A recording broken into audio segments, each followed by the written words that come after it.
అనుదిన పరిశుద్ధ గ్రంథ పఠనము. నిర్గమకాండం మొదటి అధ్యాయం. ఐగుప్తులోనికి యాకోబుతో వచ్చిన ఇశ్రాయేలీల పేరులు ఏవనగా రూబేను, షిమియోను, లేవి, యూదా, ఇస్సాకారు, జెబూలూను, బెన్యామీను, దాను, నఫ్తాలి, గాదు, ఆషేరు.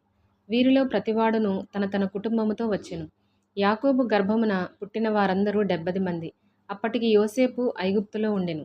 యోసేపును అతని అన్నదమ్ములందరూ ఆ తరము వారందరూ చనిపోయిరి. ఇశ్రాయేలీలు బహుసంతానం గలవారై అభివృద్ధి పొంది విస్తరించి అధికముగా ప్రబలిరి.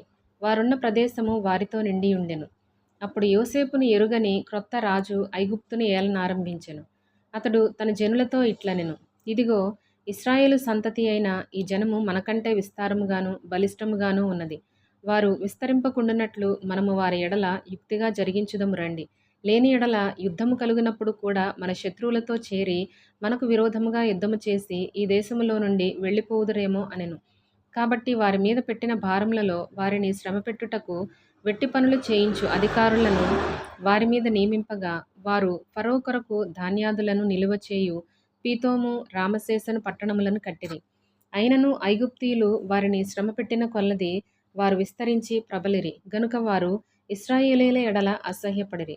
ఇశ్రాయేలీల చేత ఐగుప్తీయులు కఠినముగా సేవ చేయించుకొనిరి. వారు ఇశ్రాయేలీల చేత చేయించుకొనిన ప్రతి పనియు కఠినముగా ఉండెను. వారు జిగటమంటి పనిలోను, ఇటుకల పనిలోను, పొలములో చేయు ప్రతి పనిలోను కఠిన సేవ చేయించి వారి ప్రాణములను విసికించిరి.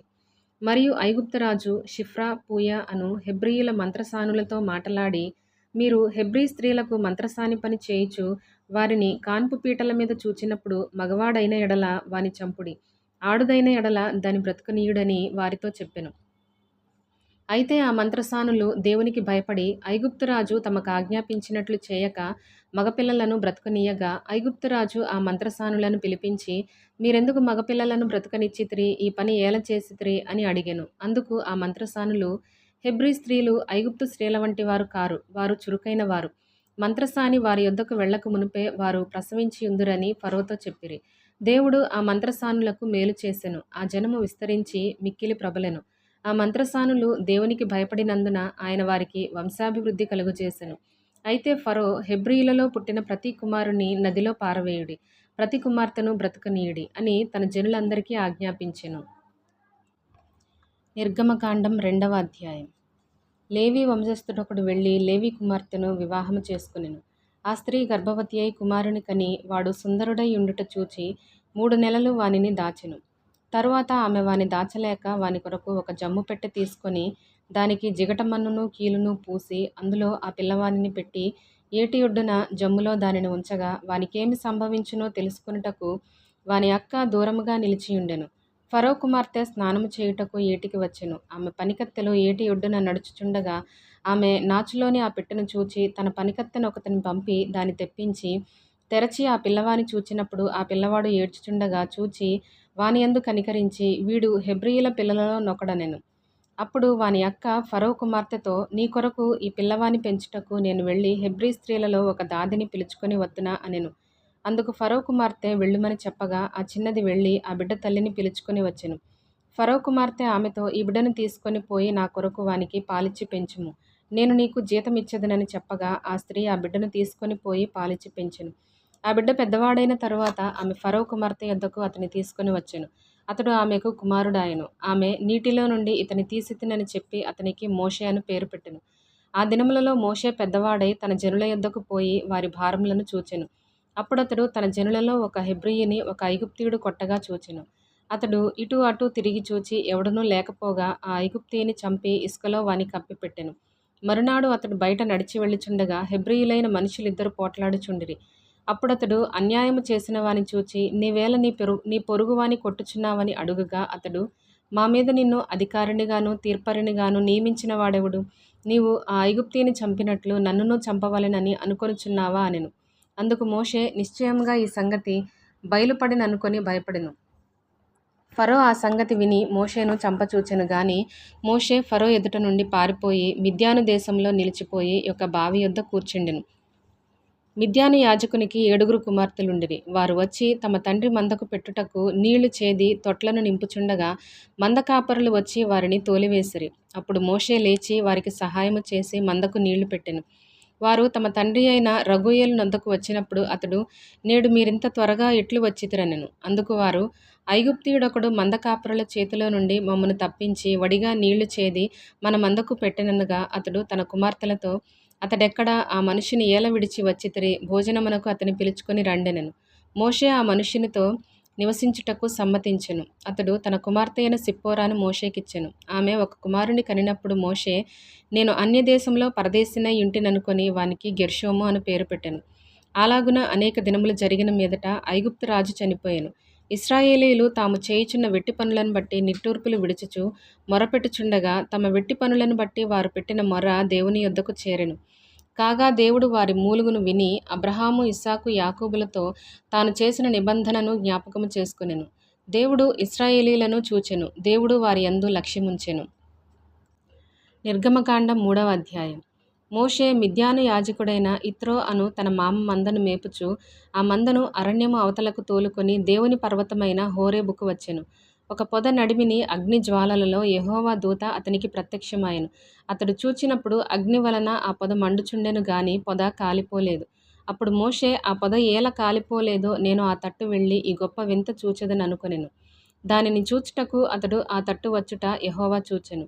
దేవుడు ఆ పొద నడుమ నుండి, మోషే, మోషే అని అతనిని పిలిచెను. అందుకతడు, చిత్తము ప్రభువా అనెను. అందుకాయన, దగ్గరకు రావద్దు, నీ పాదముల నుండి నీ చెప్పులు విడువుము, నీవు నిలిచియున్న స్థలము పరిశుద్ధ ప్రదేశము అనెను. మరియు ఆయన, నేను నీ తండ్రి దేవుడను, అబ్రహాము దేవుడను, ఇస్సాకు దేవుడను, యాకోబు దేవుడను అని చెప్పగా మోషే తన ముఖమును కప్పుకొని దేవుని వైపు చూడ వెరచెను. మరియు యెహోవా ఇట్లనెను, నేను ఐగుప్తులోనున్న నా ప్రజల బాధను నిశ్చయముగా చూచితిని. పనులలో తమ్మును కష్టపెట్టు వారిని బట్టి వారు పెట్టిన మొరను వింటిని. వారి దుఃఖములు నాకు తెలిసేయున్నవి. కాబట్టి ఐగుప్తీయుల చేతిలో నుండి వారిని విడిపించుటకును ఆ దేశములో నుండి విశాలమైన మంచి దేశమునకు, అనగా కనానీయులకు, హిత్తీయులకు, అమోరీయులకు, పెరిజ్జీయులకు, హివ్వీలకు, యెబూసీయులకు నివాస స్థానమైన పాలు తేనెలు ప్రవహించు దేశమునకు వారిని నడిపించుటకును దిగివచ్చి ఉన్నాను. ఇశ్రాయేలీయుల మొర నిజముగా నా యొద్దకు చేరినది. ఐగుప్తీయులు వారిని పెట్టుచున్న హింస చూచితిని. కాగా రమ్ము, నిన్ను ఫరో యొద్దకు పంపెదను. ఇశ్రాయేలీయులైన నా ప్రజలను నీవు ఐగుప్తులో నుండి తోడుకొని పోవలెననెను. అందుకు మోషే, నేను ఫరో యొద్దకు వెళ్ళుటకును ఇశ్రాయేలీయులను ఐగుప్తులో నుండి తోడుకొని పోవుటకును ఎంతటి వాడనని దేవునితో అనగా ఆయన, నిశ్చయముగా నేను నీకు తోడయుందును. నేను నిన్ను పంపితిననుటకు ఇది నీకు సూచన. నీవు ఆ ప్రజలను ఐగుప్తులో నుండి తోడుకొని వచ్చిన తరువాత మీరు ఈ పర్వతము మీద దేవుని సేవించెదరనెను. మోషే, చిత్తగించుము, నేను ఇశ్రాయేలీయుల యొద్దకు వెళ్ళి వారిని చూచి, మీ పితరుల దేవుడు మీ యొద్దకు నన్ను పంపెనని వారితో చెప్పగా వారు, ఆయన పేరేమి అని అడిగిన ఎడల వారితో నేనేమి చెప్పవలెనని దేవునిని అడిగెను. అందుకు దేవుడు, నేను ఉన్నవాడను అనువాడనై ఉన్నానని మోషేతో చెప్పెను. మరియు ఆయన, ఉండుననువాడు మీ యొద్దకు నన్ను పంపెనని నీవు ఇశ్రాయేలీయులతో చెప్పవలెననెను. మరియు దేవుడు మోషేతో ఇట్లనెను, నీ పితరుల దేవుడైన యెహోవా, అనగా అబ్రహాము దేవుడు, ఇస్సాకు దేవుడు, యాకోబు దేవుడు నైన యెహోవా మీ యొద్దకు నన్ను పంపెనని నీవు ఇశ్రాయేలీయులతో చెప్పవలెను. నిరంతరము నా నామము ఇదే, తరతరములకు ఇది నా జ్ఞాపకార్థ నామము. నీవు వెళ్ళి ఇశ్రాయేలీయుల పెద్దలను పోగుచేసి, మీ పితరుల దేవుడైన యెహోవా, అనగా అబ్రహాము, ఇస్సాకు, యాకోబుల దేవుడు నాకు ప్రత్యక్షమై ఇట్లనెను, నేను మిమ్మును ఐగుప్తులో మీకు సంభవించిన దానిని నిశ్చయముగా చూచితిని.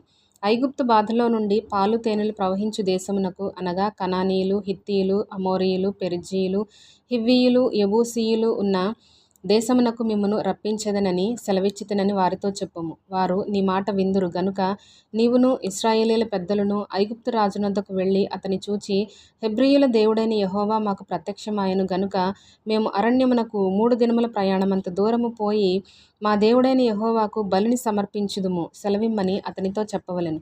ఐగుప్తు రాజు మహాబలముతో మీ మీదికి వచ్చి మిమ్ము పోనీయడని నేనెరుగుదును. కానీ నేను నా చెయ్యి చాపి ఐగుప్తు మధ్యన నేను చేయదలచియున్న నా అద్భుతములన్నిటినీ చూపి దాని పాడు చేసెదను. అటు తరువాత అతడు మిమ్ము పంపివేయును.